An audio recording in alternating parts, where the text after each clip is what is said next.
What's up, everyone? Today is a brisk and beautiful day in upstate New York, and the engine made it here perfect. We had this thing nice and snug, and a big thank you to Uncle Tony's Garage for working with us with this mad thrash. I learned a lot, and we were able to, I couldn't have built this engine without him. There was just so many weird things going on. It would have cost a lot more without the knowledge. So if you're looking at doing something like this, make sure you watch that video a couple times over. I know I'm going to, because there was a lot being thrown down, and there's a lot of things that you can't skip over. Cleaning this block, for example, cleaning the ports if you want a little extra oomph in the power. It was just so much we learned. How to time the engine with feeler gauges. I mean, come on guys, that's just gold. So I really hope you guys enjoyed that.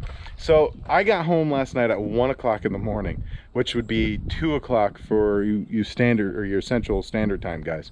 And I was exhausted, but we still had perfect time to get up to Nick's. However, unfortunately, on Saturday night, Nick on the live stream told us to have me call him on my way up to New York.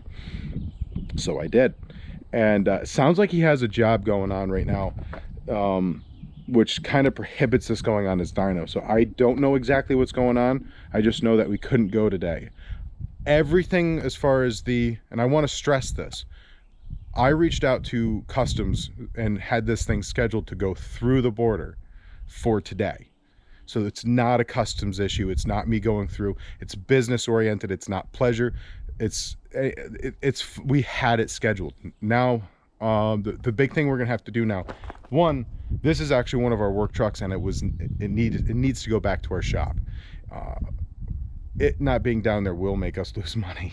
Well, it makes my company that I work for lose money, and I can't do that. So we got to get this engine out. I will store it for the next few days or whatever it takes, and we'll rent a different vehicle to go up to Nick's garage. I need to hear from Nick when we're going to be going up there, because I need to go ahead and reschedule my crossing with customs, which my specialty is working with bureaucrats. So not a big deal, guys. I promise. It's really not going to be a big deal. It's just a matter of making sure everyone is on the same page. And just like the truck having to go back down to the shop because we run a business, Nick runs a business out of his, we're just along for his ride. So I reached out to a couple people in the area as a backup plan, and every single engine dyno in the area is like 30 days out.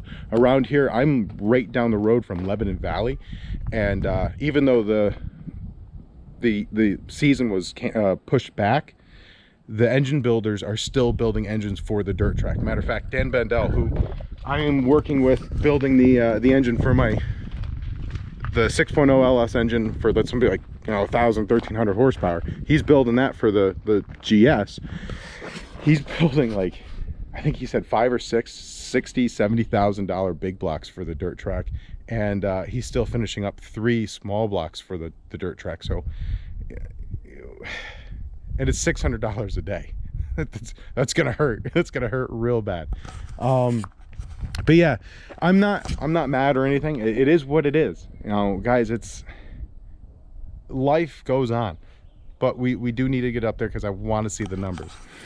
This is the car it's going into, and this is my 1972 Plymouth Satellite I picked up 2 weeks ago, just over 2 weeks ago. We pulled the engine out, we cleaned it best we could. Best we could. I glass blasted a lot of things. I just have a 6-gallon air compressor though, so keep that in mind. But yeah, it's great. We need to knock out some dents, and by some dents I mean a lot of dents.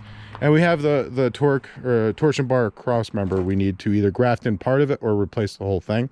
And we're going to do the same thing that Bottle Rocket has, which is we're going to paint the top white, because I thought that looked great. It'll kind of give it the idea. We might even paint it black, because that was the color of the vinyl that was on here. And we might paint it black, just like the vinyl. But yeah, guys, I really hope you enjoyed the Mad Thrash this weekend. I mean, where else do you learn how to do these things? And that's really how you're going to be able to do budget things, is with the knowledge, less the bringing it down to the machine shop. And a big thank you to everyone.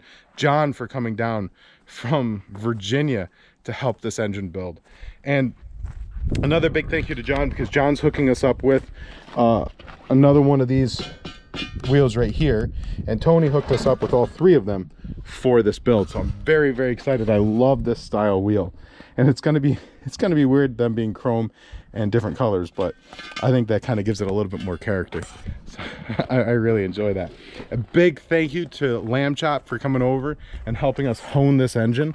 It was a heck of a job he did. He did a phenomenal job. Look at the back. I don't know how well you can see it, but you can see the back facing from see if I can get my flashlight on it, from those backs of those valves. Great job. This really came together, guys. It's really awesome. I love the industrial look. I love the fact that it says 318 Chrysler Industrial. We want to keep that on there. I think that's freaking awesome. So yeah, made it down here great, made it down here safe. I made it up here safe, and now we're just going to be on a holding period to hear from Nick when we can go up there, because once that happens I have to reschedule us going through customs, which is not going to be a problem. It's just you got to talk like to 8 people, because that's what bureaucracy is about, talking to 8 people to do one person's job. So as soon as I hear from Nick, I'll reach back out to Antonio Delgado's office, and we'll reschedule our crossing of the border. So once again, not a border crossing issue, just we all have things happening in our lives, and sometimes plans don't go to what is it, the expression, the best laid out plans of mice and men. So once I hear from Nick, I'm really excited to meet him, and we'll head up there as quick as we can. So until the next time, which I have some editing from this weekend. I have a couple corrupt files, and I did forget to bring my SD card. So the full actual block being put together, the time lapse I was planning on doing, you're gonna have to watch the live streams. So I hope you guys enjoyed this weekend. I know I did, and I'm gonna go back and drink some more coffee and get some more video cut up and put out there for you guys. I hope you enjoy your day, guys, and until the next time, keep a shiny side up.